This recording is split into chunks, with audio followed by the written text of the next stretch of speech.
Of this young lady. She has a rod of steel in her back. She's hardworking, always willing to help others, and for those of you that know her, I'm sure you'll agree, she's an absolute delight to be around.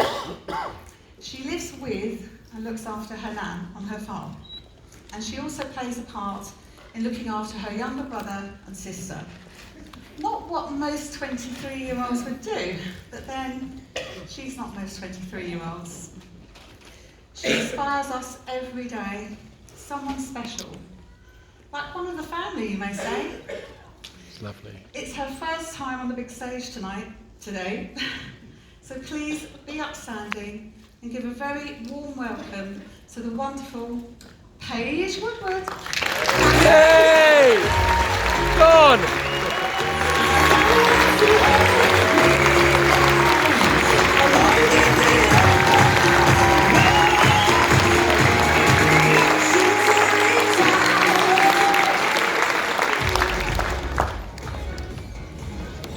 So this time last year, I was a student. Now I was frantically trying to write my dissertation. Now being a student wasn't easy, but hey, what is? So I joined this business for two main reasons, and the first is that I generally get paid less because of my age. I'm under 25, so people get away with paying me less, even though I'm doing the exact same job. And secondly, because I struggle to see a future with my degree. Now at uni, I studied English language and communications with the hope to go on to do speech and language therapy. Now, there is a massive demand for speech and language therapists, both at schools and in the NHS. However, there is no funding.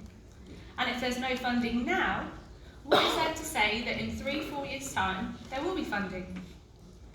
So, as a student, I'm already £66,000 in debt. By the time I do another 3-4 years at university to do my masters and to do my year's experience, I will be over £100,000 in debt. And for what? I'm not guaranteed a job. No student is. But I could be 26 with no job, no financial security, no nothing. So whilst I was at uni, to make ends meet, I worked 3 bar jobs, all at the same time.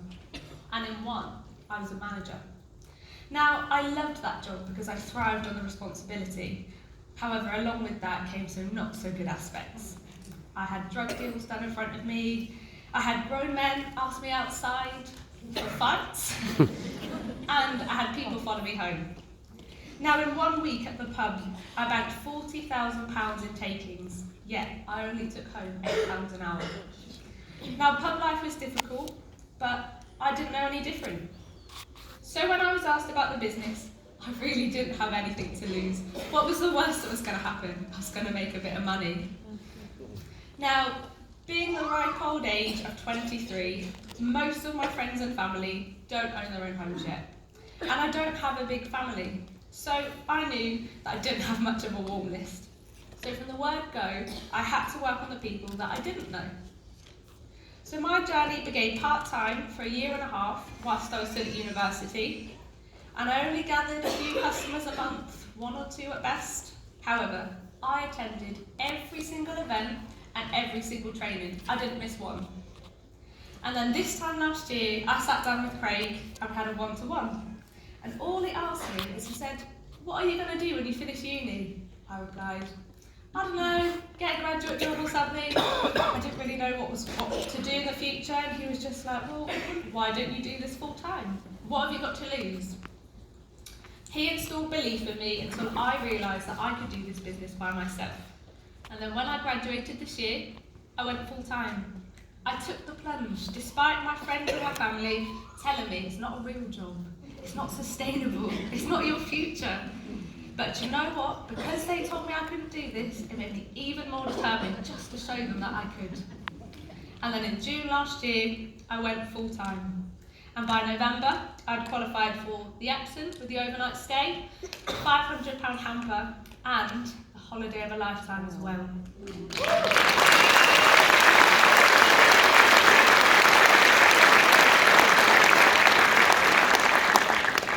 Now, you may be asking me, well, where do your customers come from? Well, I'll I'll let you know, 81% of my business comes from ones and referrals. So to break that down, that's 37% of my business comes from ones, whilst 44% are from referrals. So that just leaves 19% from both my warm lists and neighbour letters as well. So my top tip for being successful in this business is to never ever ever miss an event or a training.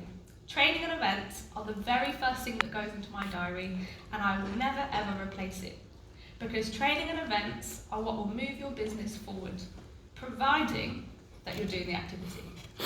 Because at every event or training that you go to, the subject is irrelevant. It doesn't matter whether it's WAMs, referrals, recruiting, how you're going to get to the next stage in your business. Because at each training or event that you go to, you're in a different place in your utility warehouse journey, and you'll be ready to listen to different things. Now, if I can just leave you with one thing, this is this. What I have learned from earning £8 an hour with no future is if you don't work on your own dreams, then someone else is going to hire you to work on theirs. Thank you.